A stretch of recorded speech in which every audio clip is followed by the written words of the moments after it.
పాత పాలన వద్దనుకొని కొత్త పాలన కావాలి అని కన్నగలను నిజము చేశాము. ఓ రేవంతన్న నిన్ను మేము గద్దెక్కించాము. నిరుద్యోగుల ఆశలు అన్నీ ఆవిరయ్యి పోతున్నాయి. జల్దిగా జాబు క్యాలెండర్ ఇవ్వను మా రేవంతన్న, లేకుంటే ఇక తప్పదు పోరాటము. ఇప్పుడు రేవంత్ రెడ్డి గారు అనుకుంటున్నాడు, నేను ఎంత అర్థం లేనిటువంటి పాలన అందించినా కూడా నన్ను ఎవరు క్వశ్చన్ చేస్తలేరు అంటే వీళ్ళు నిజంగా అసలు తెలివి ఉందా, వీళ్ళకు తెలివి లేదా అని చెప్పేసి కూడా అతను నవ్వుకుంటాను కావచ్చు. సో కాబట్టి మేము ఈ నిరుద్యోగ బాకీ కార్డుని ఎందుకు ఎంచుకున్నామంటే, ఫర్ ఎగ్జాంపుల్ ఇప్పుడు మన ఇంటికి ఒక అప్పులోడు వస్తే ఏం చేస్తామంటే, అరే నువ్వు నా గుమ్మం దొక్కాలంటే నాకు ఇచ్చే పైసలు నువ్వు అప్పు కట్టి రారా బయటగానే అంటాం సహజంగా మనకి ఎవరైనా అప్పు ఉంటే. సో ఇది కూడా అంతే. మాకు అసెంబ్లీ ఎలక్షన్స్లో వీళ్ళు ఇచ్చినటువంటి హామీలు ఏవైతే ఉన్నాయో 2 లక్షల ఉద్యోగాలు కావచ్చు, మహిళలకు 2,500 కావచ్చు, తులం బంగారం కావచ్చు, వాట్ ఎవర్, ఇవన్నీ కూడా ఇచ్చిన హామీలే కదా. సో నువ్వు ఏమీ కూడా ఈ 2 సంవత్సరాల కాలంలో ఎక్కడ కూడా నెరవేర్చలేదు.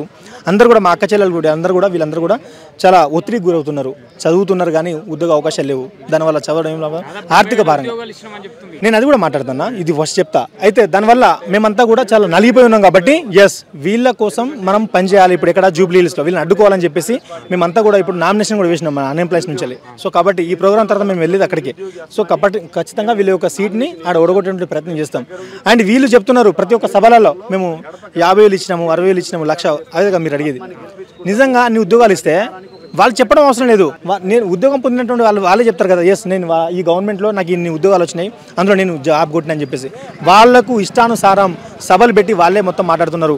ఆ ఉద్యోగాలు మొత్తం ఇచ్చినాయి ఎంత అంటే, సరే 60,000 ఉద్యోగాలు అన్నారు కదా, గత ప్రభుత్వం ఇచ్చిన ఉద్యోగాలు అన్నవి ఓపెన్గా మాట్లాడుకోవాలంటే గత ప్రభుత్వంలో ఎస్ఐపిసి కానీ, గురుకులాలు కానీ, డిఎస్సి కానీ, గ్రూప్ 2 కూడా, గ్రూప్ 1 గ్రూప్ 2 కూడా వాళ్ళే నిర్వహించారు. కాకపోతే గ్రూప్ 1లో వీళ్ళు ఒక కొన్ని 63 ఉద్యోగాలతో కలిపి 563 ఏమో వీళ్ళు వేశారు. సో కాబట్టి అన్ని కూడా గత ప్రభుత్వం ఇచ్చినటువంటి నోటిఫికేషన్ అవి వీళ్ళు ఇచ్చిన అందులో కొన్ని కలిపి ఓవరాల్గా ఒక 12,000 మాత్రమే ఉంటాయి. 12,000 ఉద్యోగాలు మాత్రమే వీళ్ళు ఇచ్చి మేము 60,000 ఇచ్చినాము, 1,00,000 ఇచ్చినామంటే కరెక్ట్ కాదు కదా. కాబట్టి అందుకు నేను ఒక పాట రాసినా, ఆ పాట ఒక 2 ముక్కలు ఇప్పుడు నేను పాడతా. పాత పాలన వద్దనుకొని కొత్త పాలన కావాలి అని కన్నగలను నిజము చేశాము. ఓ రేవంతన్న నిన్ను మేము గద్దెక్కించాము. 2 లక్షల ఉద్యోగాలన్నావు, 12 నెలల్లో భర్తీ అన్నావు, చాటలో నా తౌడు పోసి కుక్కలా కొట్లాట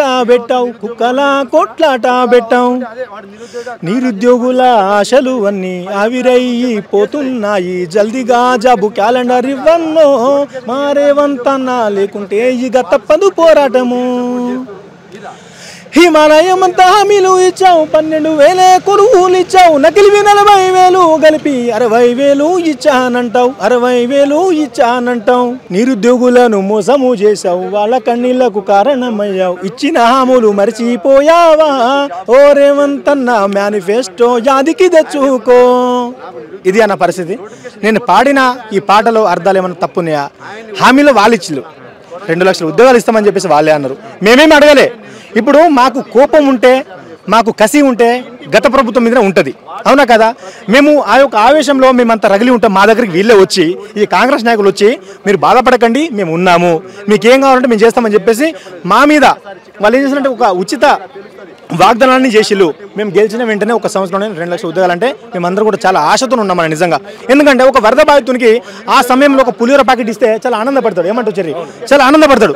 సరే మనకు ఒక పులిహోర ప్యాకెట్ వచ్చింది, నాకు ఇదే అమృతం, ఇదే బిర్యానీ అనుకుంటాడు. సో మేము అనుమతిస్తున్నటువంటి సందర్భంలో ఈ కాంగ్రెస్ నాయకులు అందరూ వచ్చి కూడా మమ్మల్ని గాంధీ భవన్ తీసుకుపోయి ఇక వాళ్ళు మొత్తం అన్నం భోజనాలు పెట్టించి అన్నారనమాట, మీరు బాధపడకండి, ఎలక్షన్స్ వస్తున్నాయి కదా, అసెంబ్లీ ఎలక్షన్స్, మీరు వెళ్ళండి, వాడవాడ తిరగండి, నియోజకవర్గాలు పోండి, మీకు ఖచ్చితంగా మన ప్రభుత్వం అధికారం వస్తే మీకు కావాల్సినటువంటి ప్రతి ఒక్కటి ఏర్పాటు చేస్తాము, మీ అందరికీ కూడా ఉద్యోగాలు వచ్చే అవకాశాలు మేము చేస్తామని చెప్పేసి అన్నారు. గుడ్డిగా నమ్మినాం. కాంగ్రెస్ పార్టీలోనే ఉండే కొంతమంది పదవులు వచ్చి ఇప్పుడు పెదవులు మూసుకున్నట్టు వాళ్ళు ఎందుకు మాట్లాడట్లేదు? ఈరోజు ఎమ్మెల్సీ పదవులలో ఉన్న వాళ్ళు ఆ రోజు ఇదే అశోక్ నగర్కి, ఇదే ఆర్టీసీ క్రాస్ రోడ్కి వచ్చిన వాళ్ళు ఎందుకు మాట్లాడట్లేదు అన్న? ఇప్పుడు ఇది చెప్పాలంటే నిరంతరంగా ఇది జరుగుతూనే ఉంటుందేమో అనుకుంటున్నా. ఎందుకంటే ఇప్పుడు దీనివల్ల ఒక మంచి పాలన, ఒక మేధావికి కూడా ఈ విధంగా ఒక ఎమ్మెల్యే కల్పించినా కూడా, అతనికి ఒక మంత్రి స్థాయి వచ్చినా కూడా, అంటే అతను ఒక సొంత నిర్ణయం తీసుకోలేకపోతాడా అనేది ఒక పెద్ద క్వశ్చన్ మార్క్ అవుతుంది.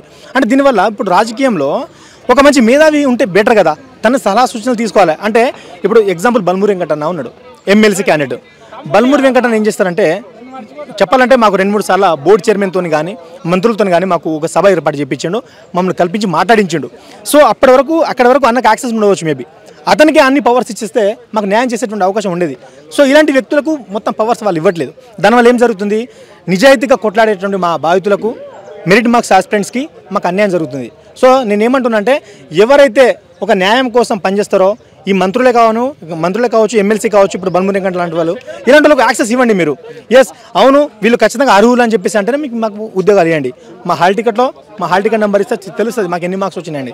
అంటే 125 మార్క్స్ వచ్చిన జాబ్ ఇవ్వవు, 90 మార్క్స్ 80 మార్క్స్ వచ్చిన జాబ్ ఇస్తావు. ఇది ఎక్కడ న్యాయం? సో కాబట్టి ఇలాంటి చాలా అన్యాయాలు ఉన్నాయి కాబట్టి ఇవన్నీ కూడా వాళ్ళ దృష్టికి తీసుకెళ్తే కూడా వాళ్ళు పట్టించుకుంటలేరు. కాబట్టి ఈ ప్రభుత్వాన్ని బొందబెట్టాలని చెప్పేసి ఖచ్చితంగా జూబ్లీహిల్స్లో మేము అడ్డుకోవడానికి మా మిత్రుడు ఇంద్రనాయక్ అని చెప్పేసి గతంలో బస్ యాత్రలు చేసిండు. సో ఒకసారి అడుగు వాళ్ళ బాధ ఎట్లా పడ్డారు, అప్పుడు మేము ఒక సైడ్ ఉంటే వాళ్ళు ఒక సైడ్ ఏం చేసిండు.